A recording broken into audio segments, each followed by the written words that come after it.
Hi everyone, this is Linda Ty from Hug in the Mail, and I'm here with Stephanie Macklin. Stephanie is our featured artist for July. So every month in Hug in the Mail, we include a postcard, and it has a picture from a real artist with their work and information so you can find out about them, because just believe that art is so important to put out in the world. Stephanie is an extraordinary artist. She's an amazing human. I love Stephanie personally. I admire her work, her personal work. I admire the work she does with her students. She's just, a notch above. Honestly, she's amazing. So thank you, Linda. Stephanie. Sorry, I can't help myself. I appreciate it. So what I think people would like to know about you, and I think people are curious in general with an artist, like, tell us your story, like from, when you first realized that art was going to be your life. I was very fortunate to have both of my parents were artists. It was very natural to have just materials and encouragement. So it wasn't necessarily something that I had to seek. And as far as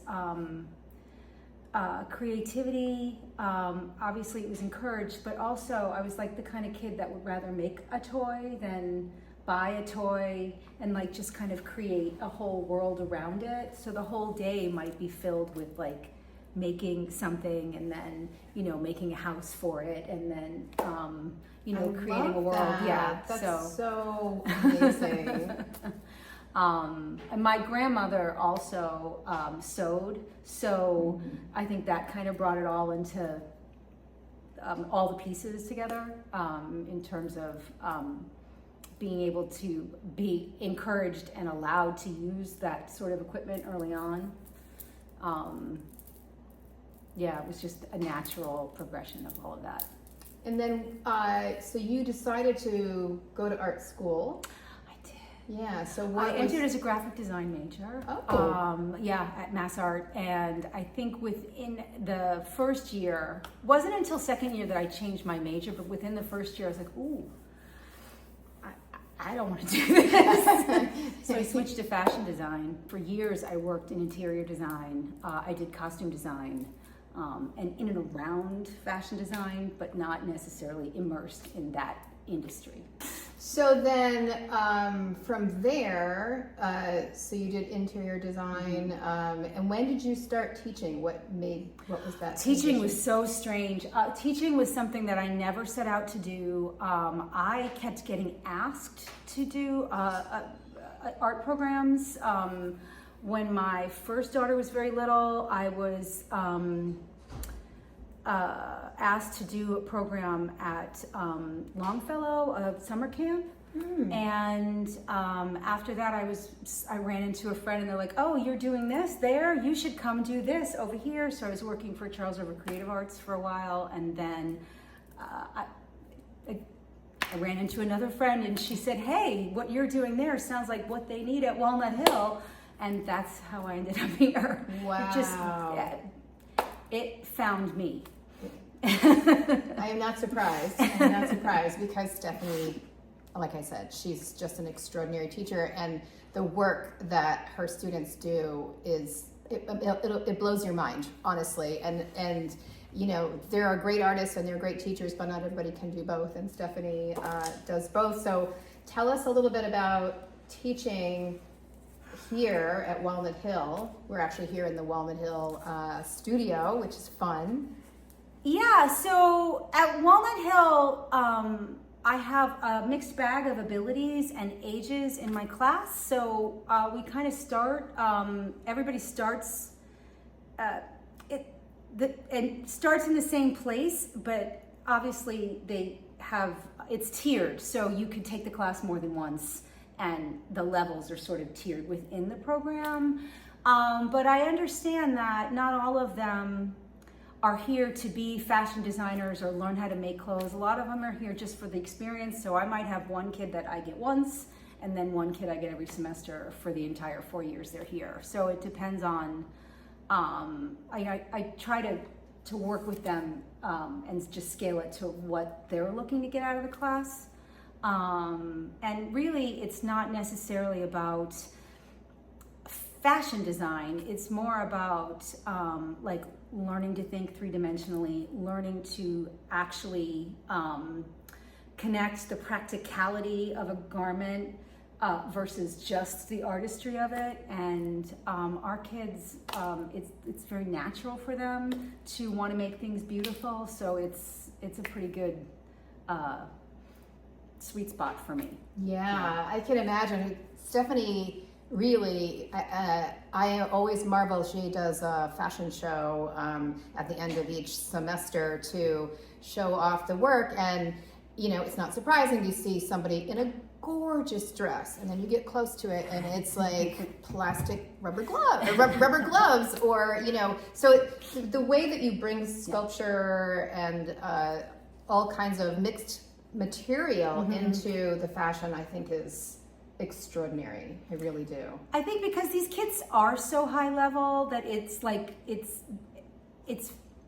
good for them to have the challenge of working with a material that's not necessarily the norm. So to like kind of give them all the rules and then throw something completely out of left field at them is it pushes them to like that higher level. I think that's kind of what I'm always looking for, is like, how can we elevate this just a little bit more? Yeah, it's, and I know you have them in studio for a few hours, so it's not like, you know, where they're in for 45 minutes and Stephanie gets to really use your own genius and tap into theirs. And it is a beautiful mix. And Walnut Hill Visual Arts just did a show in Boston this past spring. And I would say Stephanie's student work was the blockbuster of the show. And what I loved is that some of the fabrics that you used, they were prints. Yeah, so that was, I do an experimental class every semester where we really mix it up. So it's not necessarily the regular program, but I try to keep it like really creative. And in that particular class, they made the fabric, but they printed the fabric that they later on had to make a garment out of. And the rule was, the print itself had to be black and white. So it was either white on black or black on white. And then once they kind of got done with their print, I did let them add another color fabric in there. But that's kind of, so the whole concept was very cohesive as one piece within all of the students' work. But then we're individualized when they actually, now they chose a different fabric to complement it, and then they made their garment and you really got to see all the different places they took it, which was really interesting. It really was. Yeah. It was stunning. I mean, it was just amazing. So incredible work with your students, and they love you. They love her. They talk about her all the time with deep, you know, admiration and gratitude, and so. Now I'd love to talk a little bit about your work. And so the work that we featured in July on the postcard was a piece called The Beekeepers. Yeah. So that I had been kicking around in my head for a while. And I was working in half scale with a fabric medium. It was a sculptural medium that when you added it to the fabric, it would allow you to now keep its 3D form. So you could kind of form it in air, or you could form it over a form. And so I had made the suits, and then I had to stuff them and form them. But the whole idea was the beekeepers were, they were spirits. They were not, they were supposed to be like the spirits of nature or the guardians of nature. So it was, I wanted the suits to be animated, but had to have them be empty. And it originally was in a show, and I had a really hard time. I wanted to light them because out in nature, and that's how the picture ended up I took the picture because when they're indoors, I didn't want to light them from the inside. They had to be in a window. Yeah. So you could see through the burlap, and you would know they were empty. And you could only really see that in real daylight. Yeah. and I didn't want to light them artificially because, I don't know, it seemed like they would look like lamps, or they wouldn't be, wasn't really what I was looking for. Yeah. So when you had asked me if you could use them, I took them outside and photographed them outside, which is kind of where they should be. And they're, to me, like they're the guardians of the environment, to remind us of how fragile our planet is, and the protectors of the bees, and the bees are what keeps us alive, and how everything is connected. Yeah. I had actually had that burlap. It's up. They're coffee bags that I had for. I think in my fabric stash for like 20 years, just waiting for something like the perfect thing. And then as that idea was like coming together, I was like, oh, that's it.